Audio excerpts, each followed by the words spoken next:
Hi and welcome to each and every one of you joining us for this pre-recorded show, which was recorded early doors on Saturday morning for the meeting on Sunday, which takes place at Hollywoodbets Scottsville, and the first race is off at 12:40. Before we get into race number 1, we do have a replay of number 10, Are You Sure, when finishing second. In, Are You Sure, towards the outside. 300 metres to go, coming from everywhere now. Lady of Vix, Miss Munro. On the outside, Icy Lancaster and Are You Sure. Icy Lancaster and Lady of Vix over the last 100 from Are You Sure. But it's Icy Lancaster going on. Icy Lancaster has won it. Are You Sure second. Lady of Vix and Miss Munro. So there you saw the replay of number 10, Are You Sure? The son or daughter of Fachura from the Gareth Van Zyl stable. And after an introduction like that, very, very promising, staying on second.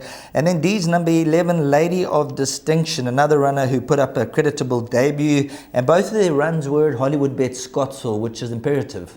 Yeah, I think these two runners will be the horses that will possibly fight out for that first position.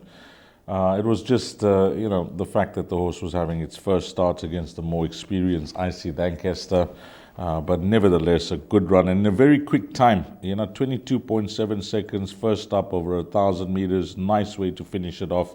Unfancied at 33-1, very green out the gates. I think that run would have brought the filly on a ton. Yeah, Lady of Distinction, one could say the same. The fact that she was making a debut over 1,200 meters. She was making good progress to the field. Edge of Tomorrow coming out to win from that form. And then the Baron Botus runner, I'm sure will keep many interested if you're playing it wide in the bipot. And if you're looking to double up, then I'll include numbers 1, 10, and 11. But I think the right rerun there with number 10, Are You Sure? I'll just keep an eye on this first timer from the Mike de Kock stable, Sheldon. Number 8, Destiny of Fire.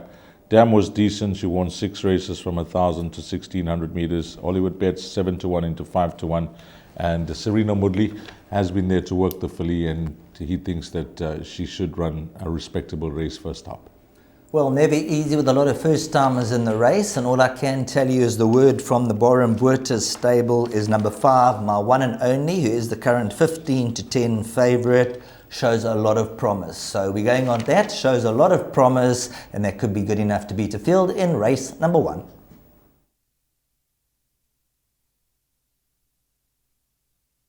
Well, the place accumulator will begin in race number 2, and you need to get on by 13:15. It's over 1,000 meters, and it is a maiden plate. Before we bring up the field, let's have a look at the rerun.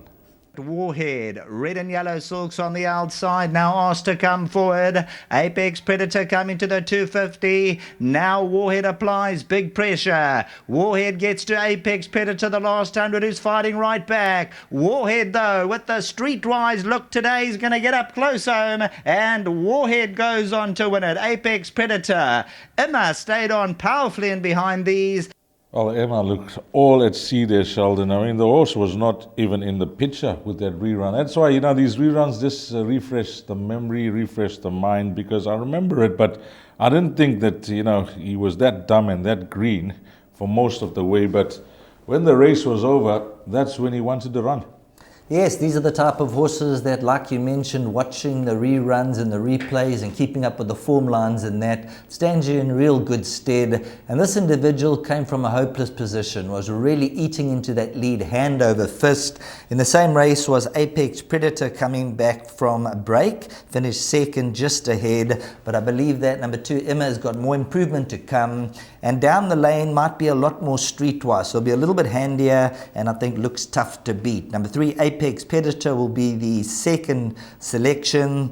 And then interesting money for number 5, Fine Dining, from 12-1 down 7-1. And we know the Yogas governed a stable. They put Brevin Plykes on. Usually when their first timers and their runners find support, they're right there. They're right there. And this horse is well related. He's a full brother to a horse that many will remember, Seeking the Stars, who done superb for Vaughan Marshall, a 7-time winner from 12 to 1,600 meters. So number 5, Fine Dining, respect the early support that's come for him. And by the way, Seeking the Stars was excellent from 1,200 to 1,600 meters, winning 7 races. So This horse is well related, so I'm not surprised that the money has come. So the obvious horses are number 2 and 3, although number 3 finishing front of number 2. I think with that run, number 2 could reverse the form. And then if you're looking for trifectas and quartets, 8 Mo King gets my vote. And this horse, Rosa Oziria, Michelle Ricks and Harold Crawford. I thought that last start, the improvement shown, if she can build on that, getting her sex allowance, etc., a nice low weight, she could be involved. 100% right, and if you look at the average rating of that last run, it was a 71 when the career best behind second to Edge of Tomorrow, and definitely a horse that can improve leaps and bounds, and no shock to see this individual go very, very close to winning. But in summarising race number two from the Paul Lafferty stable, that's the one they all got to set their sights on, and then watch the money on the first timer. The money's come for Frank Robinson's individual, and this horse is called Fine Dining, and Yogesh Govender, very shrewd.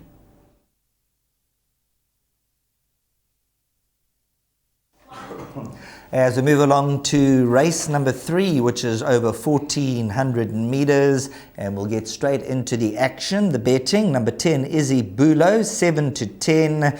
There's been money for number 2, Our Lady Fate, Samanga Kamalo for Robbie Hill, much improved second run from 4 to 1 down 3 to 1, and then number 3, Warrior Royale at 7 to 2. These, there's only 3 runners in single figures.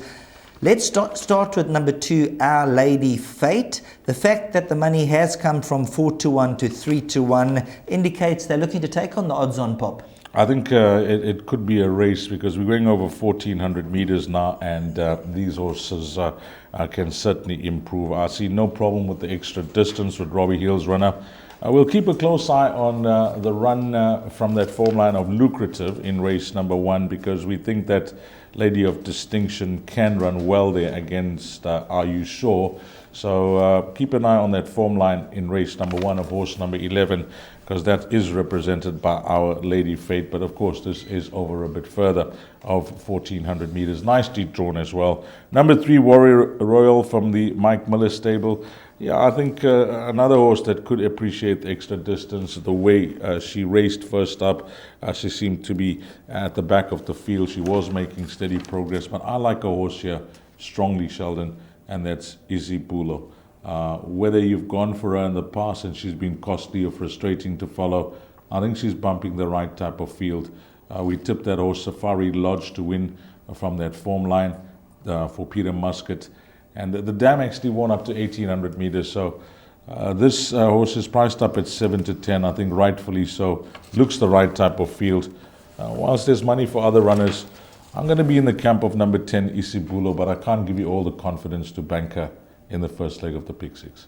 Well, number 10, Izzy Bulo, will be a confident selection. And I think just wait closer to race time with the money coming for number 2. Number 10, Izzy Bulo. You might just get lucky and maybe a little bit of 11 to 10, 12 to 10. From the draw, I see this individual getting across quite easily, looking at the opposition, being in the box seat, and it all depends how much improvement this horse, number 2, Our Lady Fate, has made.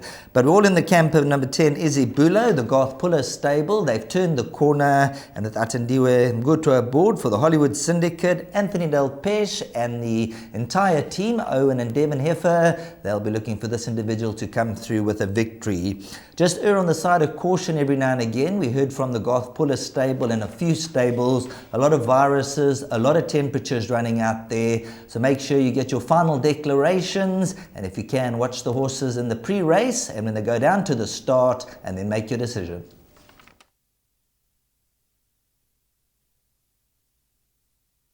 That's race number 4 now, and it is jackpot 1. And if you're going to play into this bet, you need to get on by 14.25. It's a 1,750 meters, the distance, a maiden plate for fillies and mares. Rerun up next. Hooked out, 300 meters to go, and Elusive Bell's given a beautiful kick out here. Elusive Bell's still going to take some catching past the 200. On the inside, Kundla Ekukanyeni, Hurricane Flight perfectly pegged, but Elusive Bell still 2 lengths clear, and Elusive Bell, the winning line's going to come in time. Kundla Ekukanyeni second, perfectly picked third, and I think Angel of My Heart ran fourth.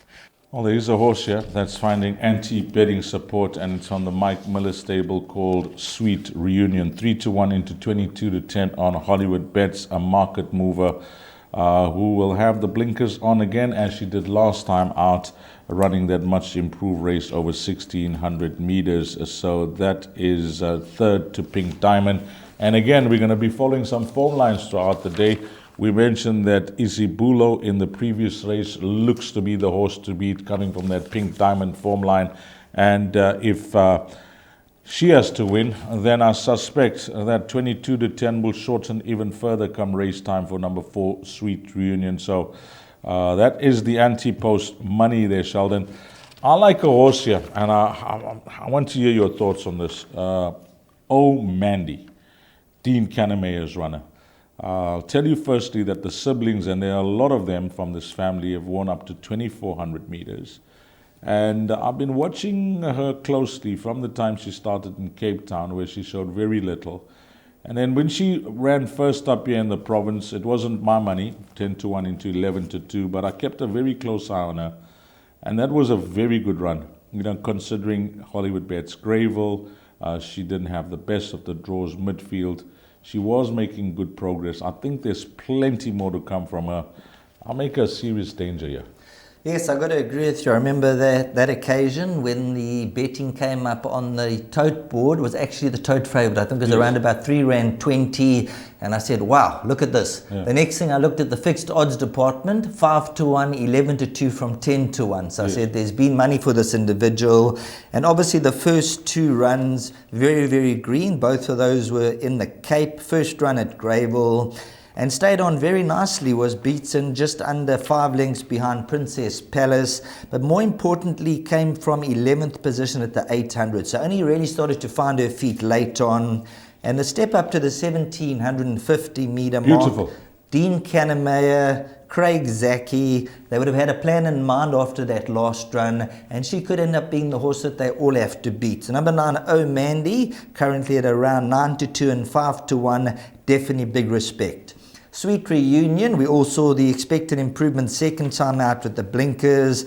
And I mean, the Mike Miller team, they trained outcome. I think she ended up winning 10 races or so. She was absolutely amazing. Steve Sturlis and them, yes, those blue and black colors. Unbelievable. Yeah, she was good. She was good. I mean, and this filly, been backed anti-post. We mentioned the form line coming out to win. Behind Pink Diamond. We'll follow the form line in the previous race. And then we showed the rerun for horse number 2, Kwanda Ukakeni, from the Guard Puller stable with Atandiwem Gudla up. Nicely drawn and 2. She's an obvious horse, isn't it? Yes, Kwanda Ukakeni. She's a definite horse for all the play, but I believe she is vulnerable. 1 or 2 horses like number 4, Sweet Reunion, 6 Grand Occasion, and also number 9, Oh Mandy. I believe that they could be the bigger improvements here. Kwanda Ukakeni's had the 5 runs to date. She's done exceptionally well, runner-up in the last 2, so no surprise to see her win. But maybe add 1 or 2 extra horses just to be on the safe side, and that takes care of race number 4.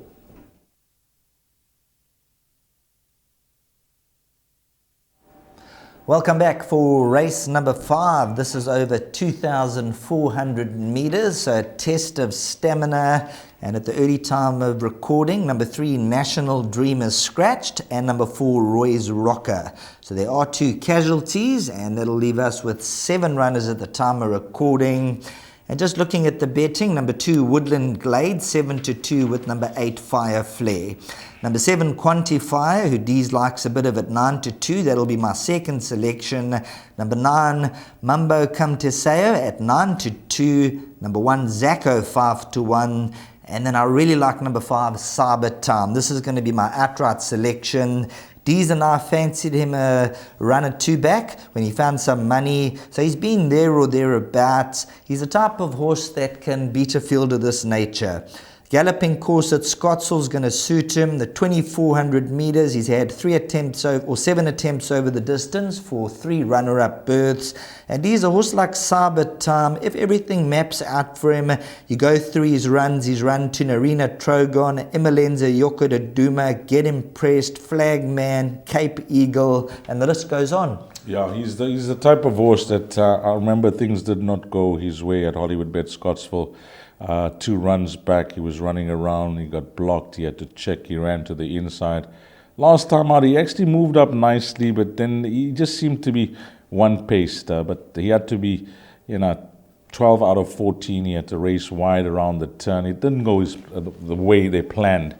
Jockey Chase Mozine is yet to win on the horse, and the horse has won 5 times. So the last 2 races I've watched Chase, closely, and I think he's learnt a lot about this horse now.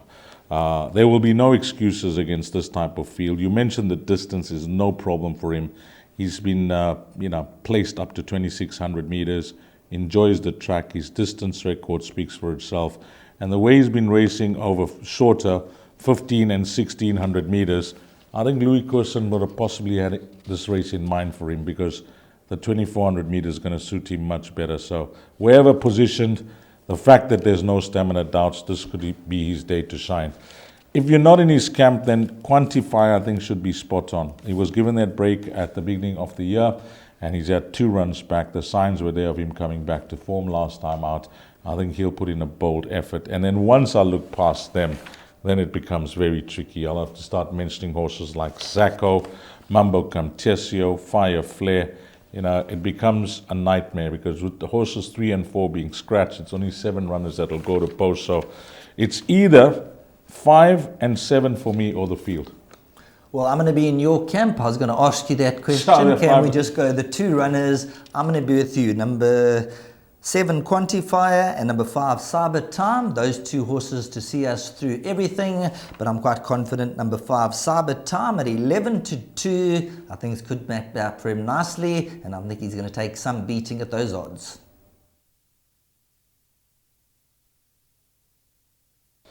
Are we on to race number 6? It's the last pick 3 on the card, and this is an E-Division class, merit rated 68 handicap. You need to get on by 15:35. Before we touch on the field, rerun.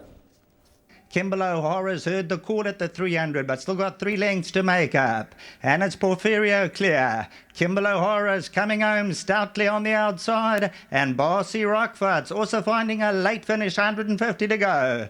Kimble O'Hara comes at Porfirio. Barcy Rockfoot the outside, but number 2, Kimble O'Hara. Barcy Rockfoot second, Porfirio attaboy. We've seen that replay of Kimble O'Hara, and a horse that needed a lot of help from the handicapper. The reason I say that is that at the height of his career, he was around a 90. And if you caught the right wave when he won at his penultimate start, well done there, because it looked like the right type of field. It's amazing how these horses will, some of them will just grow in confidence that they got that win, because that follow-up run behind Heavens wasn't a bad run. Yes, looking at these type of horses, sometimes they just need the handicap to bring them down to their right rating, a change of scenery, and a few little things that they change in their work regime and that. And number 4, Kimble O'Hara, certainly bounced back with a superb victory, beating Barcy Rockfoot. And then that last run behind Heaven's Will, not bad. Beats in 2.45 lengths on that occasion. And as you mentioned earlier on, was a 90. So I've gone 2 runners here. Number 4, Kimble O'Hara, from a 90, now racing off a 69. And then my shrewie in the pack, number 6, Crested Eagle, a horse that we've been waiting for quite a while, was a 94. We've caught this horse right on a couple of occasions, and I'm just hoping the Crested Eagle, now racing off a 58, can show some of the better form. If you look at Crested Eagle, earlier on was taken on the Wiley Rileys, the William Robertsons, where the average rating was a 98, and if he can reproduce that third 4.4 lengths behind William Robinson, that would be good enough to deal with a field like this, Dees? Yes, I think that he could be a horse that, even if you don't go for the wins, places at those odds in a field of 9 runners, you can see this horse running in the top 3. My top choice, and I'm pretty confident that this horse is going to put in a bold effort, or let's say I'm hoping so. Pongola, Michael Roberts is runner number 1. Racing off a net 65 with Rachel claiming the 1.5. Not the worst of form at this track. I'll draw a line completely to that last start, which was at the track, because the horse was never in the race at any stage. I was actually waiting for something to happen but nothing was going on with Pongola that day. So I'm going to put it down to an off day. Some of his previous runs will keep you very interested. A horse that I think from draw number 1 needs to be given a chance. You can't just let that barrier position go to waste and sit around midfield or in the second half of the field. It's a small field of just 9 runners here. I think if Rachel tries to, just hold her position, we don't want to change the horse's style of racing or anything, but all I'm saying is that I'd like to see him in the first half of the field rather than the second half of the field. And if he can find that kick, he's the type of horse at around 6-1 that I think will run well. So that's going to be my top choice. So I'm going to be tipping 1 Pongola to beat number 4 Kimball O'Hara. And then off the balance of the runners, I agree with Sheldon, number 6 Crested Eagle. And then maybe the filly, number 5 Ocean Palace. But I like the look of Pongola here. Well, just to give you a little bit more confidence, Dees, on that horse Pongola, looking at that last run, the tongue was over the bit on that occasion. Yes. So when the tongue goes over the bit, that's the race done and dusted. They can probably only half breathe, they're not putting it together, and they they get a little bit off stride and things. So draw a line through that last run of number 1 Pongola, and then Dees mentioned throwing in 1 or 2 extras. Even a horse like number 8 Count Marsh, I think dropping back to the 1400 meter trip could be quite effective. We saw it the other week. I don't know how that happened, that I missed it. That horse Parmenion, first win on the turf. This is another horse. When I looked at him, I said, he hasn't won on the turf yet. But the other day, Parmenion keeps winning on the poly track and then comes up on the turf. So, sometimes it's not about the horse's form on the surface, it's more where they are placed. 100% right. When you look at this type of individuals, had 11 runs on the turf for only 1 placing, which was a second, so is superior on the poly. But you're 100% right, Dees. The day they find their form, it could be on the turf, and they come into the equation and into the winner's enclosure. So that is a wrap for race number 6 over the 1400 meter trip.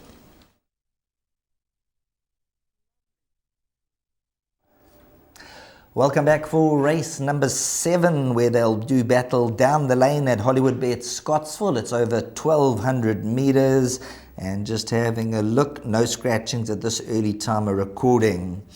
Now, this is going to be one of those races where you're going to have to take a stance. The betting says number 6 Bourbon Warrior from 7-2 down 3-1. Looking at Bourbon Warrior from the Yogas Governor stable, 1 on debut, so is 1 from 1 course and distance, went off at 14-1, but I know it was quietly fancied on that occasion. Second time out, beaten 7 lengths by Cat's Pajamas, and that was against a lot stronger as a 2-year-old. Number 4 USA's Hope is 4-1. Number 9 Let the Flag Fly 4-1. And then the interesting runner has to be number 1 Now I Got You from 7-1 down 5-1. And if you look at the merit rating department, this is a horse who achieved quite a big rating earlier on, and while this is a conditional graduation, doesn't feature in the best weighted column. Dees, when you go to number 1 Now I Got You on his earlier best form, I think this could be his day to come back to life. Yeah, especially if he comes out fresh, because he has been off since April. We know that he hasn't won for a long time, but 53.5 kgs on his back, although not featured in that best weighted column. You are going to be foolish if you're going to ignore a horse that showed so much of ability when he first started off his career in a bet like the Pick 6. So he'll get my vote for the Pick 6. USA's Hope I like for the Pick 6 as well. I think he will possibly be right there when the numbers are up. License to Thrill. That last start, things didn't map out for the horse. He seemed to find himself too far out of his ground. The fact that he did win well at the track over 1200 at his penultimate start, I'll include him. Bourbon Warrior, I've had a chat to Colin Naidu, one of the owners, about this individual. They rate him. It wasn't a surprise win first time out, although the betting wouldn't say that. And they thought, well, let's try him in that Kumas on Gold Cup day. And it wasn't a bad run. Maybe it's a bit too early for him to be racing in those feature races, so they're going to try and build his confidence in these races where they have in mind for him number 6 Bourbon Warrior. Bemones, Mike the Cox runner, I think again, I'll include that. But my top choice in the race, I'm leaving for last. It's number 9 Let the Flag Fly. I want to compliment Tinny Prinsloo firstly, Sheldon. You know, he's a small string of horses. He's done superb with whatever has been given to him. But his owner, Rakesh, that owns Sandringham Summit, actually went to the sales over the last 2 days and bought the top lot there for 2.8 million. And guess what? It's coming to Tinny Prinsloo. Can you imagine Tinny Prinsloo, who battled from Kimberley Racing, came here. I mean, it was just trying to survive. And now he's found an owner that bought him the top lot at the 2-year-old sale. And it's coming to Tinny. I mean, that is a beautiful moment for him. Well, it's absolutely amazing for Tinny. What a wonderful family and what a wonderful team. And of course, he started off with Main Defender winning first time out and then changed stables. So it's lovely to hear that he's got a 2.8 million rand horse in the yard. Hopefully it can run for him. But it's lovely to have the support. I see Hollywood's also getting behind him now, the Hollywoodbets Syndicate. So it's lovely to have the support. He's a horseman, so you've got to keep a very close eye on him. And I'm glad you mentioned number 9, Let the Flag Fly. He was a runner who was just caught in the merit rating system for quite a while. He was taking on some really decent... That's what he was. Airlocked. I tried to find a word. You know, I always say handcuffed. This, I think a word is airlocked. Airlocked. When they airlock you, but you know, when you become a line horse, it's if you run consistent or you just off them, and you got that type of horse. I mean, what do? The horse is going to run consistent, but he's not earning. He's not earning. But this horse, he's come down now nicely, and I don't think that penalty was, anything. Last time out, he stayed at a 78 for running second behind Ross Kadesh. So normally, you know, you run second, third, you can increase by a kg or 1.5 kgs or whatever.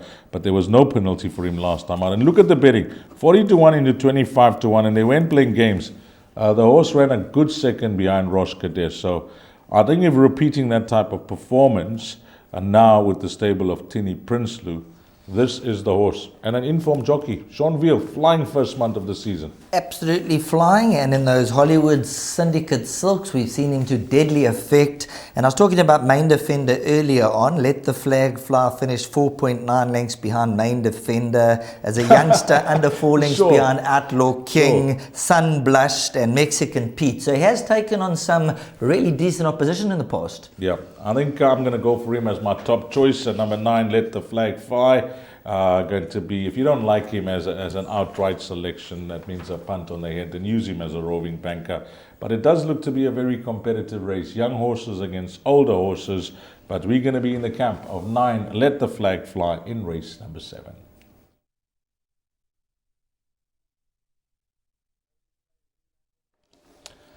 On to race number 8, where we close things off, and it's a fillies and mares 80 handicap over 1,000 meters, and we bring up the time 16:45.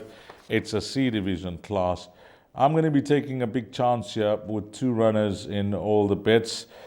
Pick 6, maybe I'll have a rethink come race time, whether I'm going to include a bit more than that. But we spoke about Tinny Prinsloo at length in race number 7. Well, he's got a horse that's priced up at 10-1 here, called Rugger Lover, horse number 8. That is going to be my value bet on the card. And number 12, War Empress, is going to be the other runner. When a horse is in good form like this mare was last time out when winning with Muzieni, I think worth following, because she was nicely placed by Louis Courson. So those are going to be my 2 runners for the place accumulator, Sheldon. Number 8, Rugger Lover, and number 12, War Empress.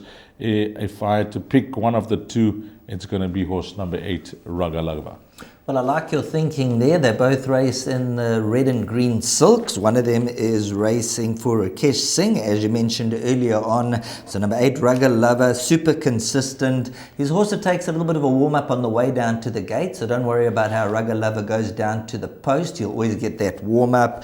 And I like War Empress. I think she's a massive runner. So I think we're in the same camp. We'll take the swingers and exactors boxed. Number 12, War Empress, a good victory last time out, beating Pretty Victory, who was very, very well fancied. And if you go back earlier in the form lines, has run behind the likes of No Filter, Don Carrari, Le Premier. So the form's there. And just looking at the distance, all 4 wins over the distance. One of those course and distance. So a horse that needs to be thrown into all of the equations.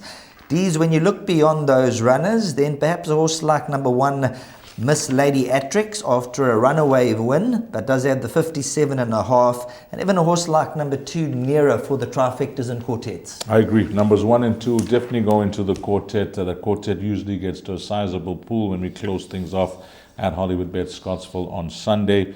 And then Mike Miller has numbers 6 and 7. This horse, number 7, Grave Fantasy, I don't know what happened last time out. I mean, I expected her to run well. I know that she did drift out in the betting. But, judging her runs behind her stable companion, Jess Reckless, I don't know what happened at Hollywoodbets Greyville, but it was her first try at that course, and she was drawn 11 out of 12. So, I mean, she just hit a brick wall. Nothing to come. 0. She faded badly in the running. She's better than that. Yes, well, I see they reported that she was blowing last time out. So obviously the post-race analysis, when the vet has a look at them, she must have come back and she was blowing heavily. That was over 1,200 meters. And we don't quite know what happens in the races, whether they hold their breath, if the tongue goes over the bit for a few strides, or exactly what happens in the race. But this is a typical example where you just draw a line through the effort, and I'm glad they're dropping her back to the 1,000-meter trip. I think that could be the winning formula. And back at a course that she enjoys racing at, because her best runs have all been at Hollywoodbets Scottsville. And of course, if you ignore her last start, and then you ignore her run 3 starts back when they traveled at the Turfentine, she is a horse that will keep you very interested, number 7, Grave Fantasy. But in closing, race number 8, 8, Rugged Lover, going to be the each-way play for both Sheldon and myself. The cover in the place accumulator, number 12, War Empress. We've given you a few runners to possibly add in trifectas and quartets.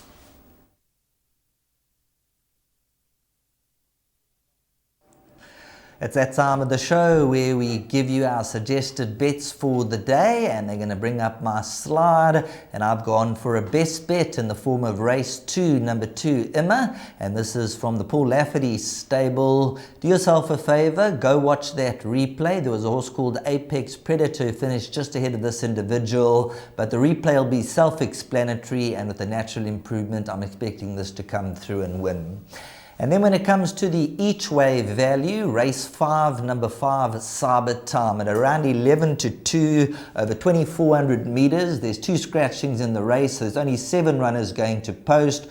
Hopefully there's a decent pace on, because this is a big individual with a big frame, a big stride, and let's see how things map out. So hopefully these 2 runners will acquit themselves exceptionally well, and you, the viewer, the punter, and whoever's watching out there, hopefully will get a big run for their money.